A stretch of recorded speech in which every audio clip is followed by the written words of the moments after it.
नमस्कार मंडळी, स्वागत आहे आपल्या पहिल्या व्हिडिओमध्ये. आज नवरात्रीचा पहिला दिवस आहे, त्यामुळे आम्ही देखील घरामध्ये असं घट मांडलेलं आहे, देवी मांडलेली आहे. त्यानंतर दिवसभर उपवास होता, तर मग मी संध्याकाळी घेतल्या भाकरी बनवायला आणि मग मी भाकरी लाटायला घेतल्या. म्हणजे मी आधी भाकरी लाटते अर्धी आणि मग नंतर मी हाताने ती थापते आणि मग तव्यात टाकते. कोण कोण अशा प्रकारे भाकरी करतं लाटून ते मला नक्की कमेंट सेक्शनमध्ये सांगा. सेकंड थिंग इज, मला दोन्ही साईडनी भाकऱ्या येतात बरं का, पूर्ण हाताने थापून पण येते, पण मी ही प्रेफर करते कारण का ही मला बेटर पडते.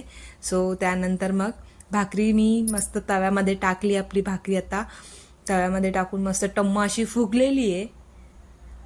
ती भाकरी मी आता मस्त काढून घेतली आणि मग भाकऱ्या झाल्यानंतर मी भांडी वगैरे घासून घेतली, लगेच पसारा गेला.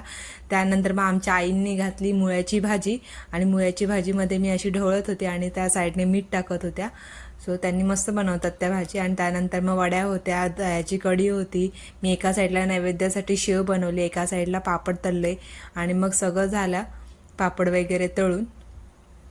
त्यानंतर पटापट पापड तळून झाल्यानंतर मी नैवेद्य दाखवला देवीला, आरती झाली. मग हे आले, मग त्यांना पण दिला मी नाश्ता आणि नैवेद्य. त्यानंतर आम्ही जेवून गेलो मंदिरामध्ये पाया पडायला आणि नंतर गेलो देवाऱ्यामध्ये आमच्या.